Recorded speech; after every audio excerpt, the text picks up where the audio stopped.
मैं तब छोटा बच्चा था। पिता का हाथ पकड़कर चल रहा था।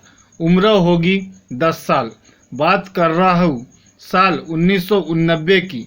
उस साल 3 नवंबर को रुपेले पर्दे पर परिंदा फिल्म रिलीज हुई थी। बादल, बिजली और बरखा, यह 3 cinema hall Mumbai Dadar Shivaji park से नज़दीक माटुंगा ट्राइकल वाड़ी में स्थित थे। परिंदा बादल में लगी थी। लेट नाइट शो हाउसफुल था। सबसे बड़ा दुख हुआ, फिल्म एडल्ट सर्टिफिकेट के साथ रिलीज हुई थी। लाल रंग में बड़ा आकार का गोल जिसमें ए अक्षर लिखा हुआ था। मुझे इतनी जानकारी थी, सिनेमा हॉल में बच्चों का प्रवेश निषेध है। बिजली में मिथुन दादा की लड़ाई फिल्म लगी थी। उसका टिकट मिल रहा था। पिताजी ने वही फिल्म दिखाई। आधी फिल्म के बाद मैं सो गया। मुझे परिंदा देखनी थी। परिंदा फिल्म का पोस्टर मुझे अन्य फिल्मों के पोस्टरों से कुछ अलग लग रहा था।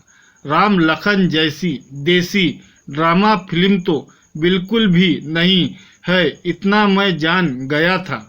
मोहल्ले के बड़े अंकल लोग ने भाड़े पर वीसीआर टीवी लाने का प्लान बनाया। फिल्म वही देख सकता था जो 10 रुपये जमा करेगा। मैं तो खबर सुनकर उछल कूद पड़ा। माँ से पैसे मांगे। माँ ने कठोर भाषा में इनकार कर दिया। घर आने पर पिताजी से पैसे मांगे। बापू ने कहा, कितना फिल्म देखते हो, इस तरह बिगड़ जाओगे। आखिर रास्ता था चोरी। मैंने पिताजी की जेब से 10 रुपये चुरा कर पैसे जमा करवा दिया। हाँ, मैंने चोरी की। आप लोग मुझे चोर कह सकते हैं, मुझे इसका इल्म है और आज मैं शर्मिंदा भी हूँ। रात को 9 बजे टीवी और वीसीआर आया। मैं चटाई और चद्दर लेकर निकल पड़ा।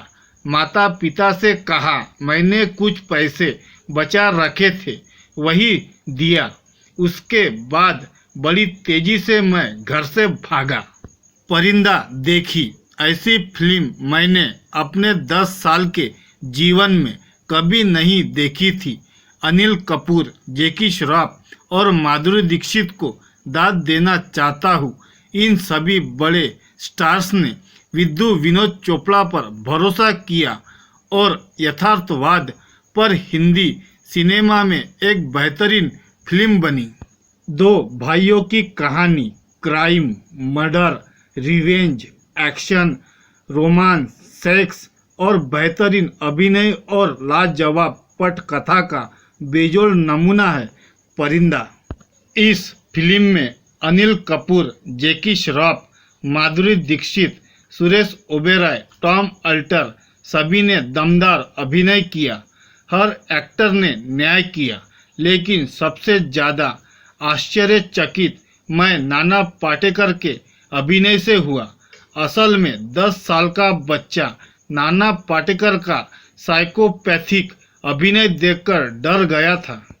परिंदा में अन्ना के चरित्र को नाना पाटेकर ने अपनी ब्रिलियंट एक्टिंग के दम पर पर्दे पर जीवंत बना दिया और उन्होंने अपने किरदार को बहुत ही विशेषता से निभाया। नाना पाटेकर की एक्टिंग की बात होगी तो उनकी तारीफ जरूर करूँगा, लेकिन रियल लाइफ पर बात होगी तो उनकी बुराई के अलावा मेरे पास कोई शब्द नहीं है। तनुश्री दत्ता के मामले में वो बच गए। कल बनारस में शूटिंग के दौरान उन्होंने सेल्फी लेते एक बच्चे को मारा। यह उनका सामंती चेहरा है।